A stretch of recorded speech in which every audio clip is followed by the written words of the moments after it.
Hey folks, welcome back to PolarByte, your Canadian crypto radar. I'm Ashley, and today's video is going to get a little serious. We're diving into stablecoins, the ones that are supposed to be safe and stable, but have repeatedly shown just how fragile and risky they can be. Think of this as a cautionary tale before you throw your money into a stablecoin. All right, let's get right into it. We're going to talk about something super important, and honestly, one of the riskiest parts of the crypto world, stablecoins. You should really think of this as a must-know cautionary tale, especially if you're looking to park your money in what's supposed to be the safe zone. I mean, the promise is just so tempting, right? A digital dollar in your pocket. The idea is simple: a stable, digital asset that kind of acts as a bridge between the crazy roller coaster of crypto and the normal, everyday money we're all used to. It's supposed to be the solid ground. Yeah, but how stable is it really? That is the billion-dollar question, isn't it? Because we've seen time and time again that whole promise of stability just get completely shattered. It exposes this fragility that has cost people a lot. The name stablecoin itself, it might just be the most misleading part of the whole thing. So the whole idea, the dream, was to create this safe haven, a way to get away from crypto's wild price swings without having to cash out completely into fiat. But that ideal of a perfect, stable digital dollar, well, it's often slammed headfirst into a very, very harsh reality. Okay, so for anyone who's kind of new to this, let's break it down real simple. A stablecoin is a crypto token that's designed to hold a steady value. Usually it's pegged one-to-one with a major currency like the US dollar.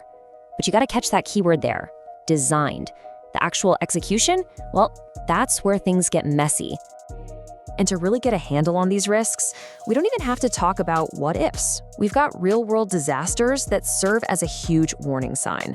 So we're gonna look at two massive collapses that just completely shattered that illusion of safety. First up, we're gonna tackle the big one, the 2022 collapse of TerraUSD. Man, that was like an earthquake that shook the entire industry. And then we'll look at the more recent depeg of USGU, which showed us a totally different kind of weakness. So what was the problem with TerraUSD?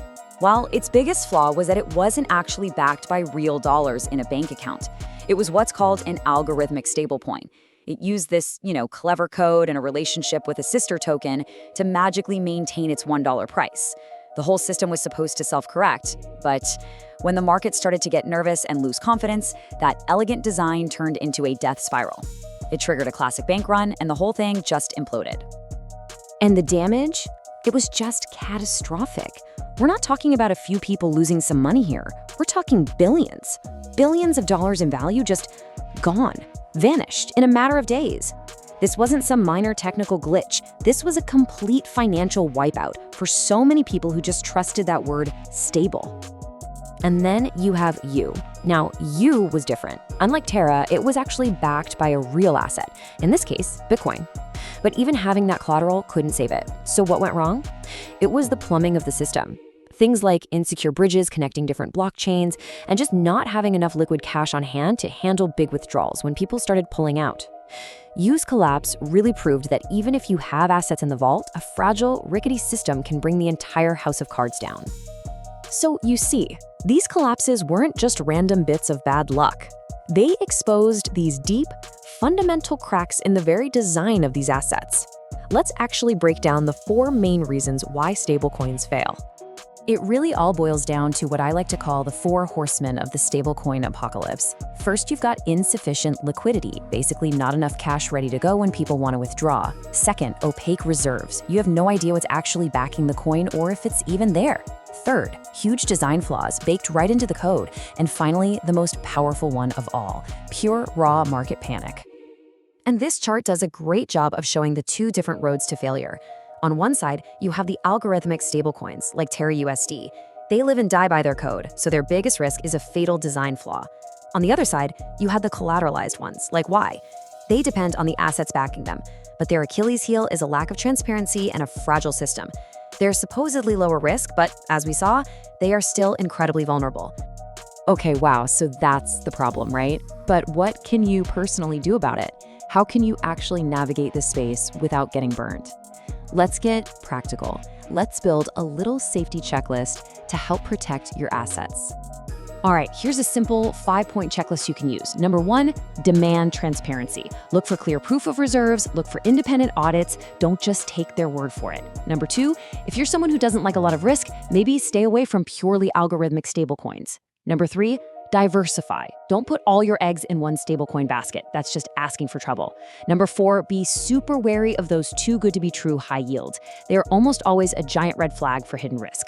And finally, number 5, keep your eyes open. Monitor the liquidity, look at the on-chain data for signs of stress. You know, when you take a step back from all the technical details and the individual collapses, you start to see a much bigger picture, a bigger lesson here. This isn't just about stablecoins. It's really about the very nature of trust in this new, decentralized world. And this, right here, is the absolute core message of this whole thing. In crypto, trust has to be earned. It cannot be assumed. No project, no fancy algorithm, no clever marketing is safe from a bad design or just extreme market pressure. You can't just assume something is safe because it has stable in the name. Trust has to be proven over and over with real transparency and battle-tested resilience. So I'll leave you with this final thought to chew on. Is it possible that stable is actually the most dangerous word in all of crypto? Think about it. By promising safety, by promising stability, do these assets maybe lure us into taking on huge risks we don't even fully understand? Maybe the most dangerous thing in this market isn't the volatility we can see, but the false promise of getting rid of it entirely. I know this might feel heavy, but I believe in empowering you to make smarter decisions. If you found this helpful, hit the like button, subscribe to PolarByte, and join our Telegram channel @PolarByte for real-time alerts, deep dives, and news that matters. Drop a comment. Have you ever used a stablecoin? Did you ever panic sell during a depeg? Let's talk about it.